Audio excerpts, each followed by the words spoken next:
ಮಾಜಿ ದೇವದಾಸಿ ಮಹಿಳೆಯರ ಸಮಸ್ಯೆಗಳ ಸಂಬಂಧಿಸಿದಂತೆ ಕರ್ನಾಟಕ ರಾಜ್ಯ ಮಹಿಳಾ ಅಭಿವೃದ್ಧಿ ನಿಗಮ ಇವರು ಇನ್ನೂವರೆಗೂ ಮಾಜಿ ದೇವದಾಸಿ ದೃಢೀಕರಣ ಪ್ರಮಾಣ ಪತ್ರ ನೀಡಿಲ್ಲ ಎಂದು ಅಧಿಕಾರಿಗಳ ನಿರ್ಲಕ್ಷ್ಯ ತೋರಿದ್ದಾರೆ ಎಂದು ಕರ್ನಾಟಕ ದಲಿತ ವಿಮೋಚನಾ ಸಮಿತಿ ಅಧ್ಯಕ್ಷ ಹಾಗೂ ಕಾರ್ಯಕರ್ತರು ಪ್ರತಿಭಟನೆ ಹಮ್ಮಿಕೊಂಡಿದ್ದರು.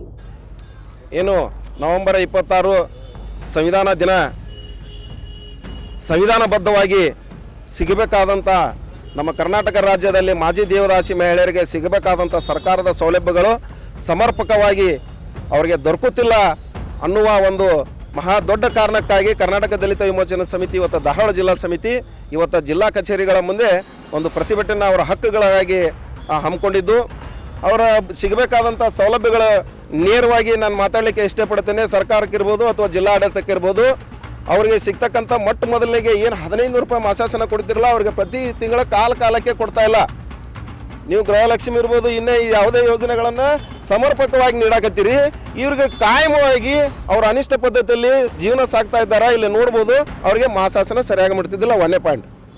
2ನೇದು, ಸರ್ಕಾರ ಪುನರ್ವಸತಿ ಯೋಜನೆಯನ್ನು ಕಲ್ಪಿಸಿ ಅವರಿಗೆ ಪುನರ್ವಸತಿ ಕಲ್ಪಿಸ್ಬೇಕಂತೇಳಿ ಏನು ಸರ್ಕಾರ ಏನು ಕಾಯ್ದೆಯನ್ನು ಮಾಡ್ತು, ಆ ಪ್ರಕಾರ ಇಲಾಖಾ ಅಧಿಕಾರಿಗಳು ಆ ಇಲಾಖೆ ಯೋಜನೆ ಅಧಿಕಾರಿಗಳು ಅವರಿಗೆ ಸರ್ವೆ ಮಾಡಿ ಅವರ ಕುಟುಂಬಗಳ ಸಂಖ್ಯೆ ಸರ್ವೆ ಮಾಡಿ ಅದನ್ನು ಸರಿಯಾಗಿ ಆ ಮಾಹಿತಿಯನ್ನು ತೆಗೆದುಕೊಳ್ಳಿಲ್ಲ.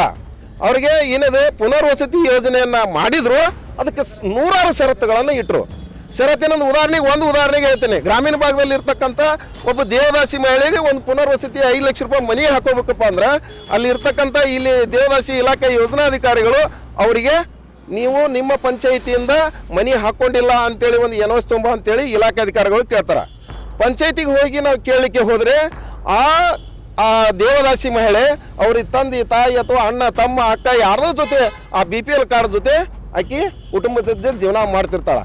ಅವರಿಗೆ ಎನ್ಒಸಿಗೆ ಹೋದ್ರೆ ಆ ಕುಟುಂಬದವ್ರು ಯಾರೇ ಒಬ್ಬರು BPL ಕಾರ್ಡ್ನಲ್ಲಿ ಇರ್ತಕ್ಕಂಥ ಯಾರೇ ಒಬ್ಬರು ವಸತಿಯನ್ನು ಪಡ್ಕೊಂಡಿದ್ರೆ ಅಲ್ಲಿರ್ತಕ್ಕಂಥ ಅಭಿವೃದ್ಧಿ ಅಧಿಕಾರಿ ಇವರಿಗೆ ಎನ್ಒಸಿ ಕೊಡಲ್ಲ. ಆ ಯೋಜನೆಯಲ್ಲಿ ಕೂಡ ಇವರ ಷರತ್ತುಬದ್ಧವಾಗಿರ್ತಕ್ಕಂಥ ಯೋಜನೆಯಲ್ಲಿ ಕೂಡ ಈ ಎಲ್ಲ ಮಹಿಳೆಯರು ವಂಚಿತರಾಗಿದ್ದಾರೆ. ಇವ್ರು ಯಾಕಂದ್ರೆ ಅವ್ರು ಎನ್ಒಸಿ ಕೊಡಂಗಿಲ್ಲ, ಇವ್ರು ಎನ್ಒಸಿ ಕೊಡಮಟ್ಟ ಇವರು ಮಾಡಾಗಲ್ಲ.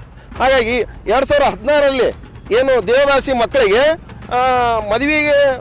ಮಕ್ಕಳ ಮದುವೆಗೆ ಏನು 5 ಲಕ್ಷ ರೂಪಾಯಿ ಏನು ಕೊಡ್ತಕ್ಕಂಥ ಏನು ನಮ್ಮ ಸಮಾಜ ಕಲ್ಯಾಣ ಇಲಾಖೆಯವರಿಗೆ ವಹಿಸಿದ್ರು, ಅವರು ಕೂಡ ಸರಿಯಾಗಿ ಅವರ ಮಕ್ಕಳ ಮದುವೆ ಆಗಾಕತ್ತೈತು ಬಿಟ್ಟೈತು. 100 ಕಂಡೀಷನ್ 1 ವರ್ಷದೊಳಗೆ ಅಪ್ಲಿಕೇಶನ್ ಹಾಕಬೇಕು.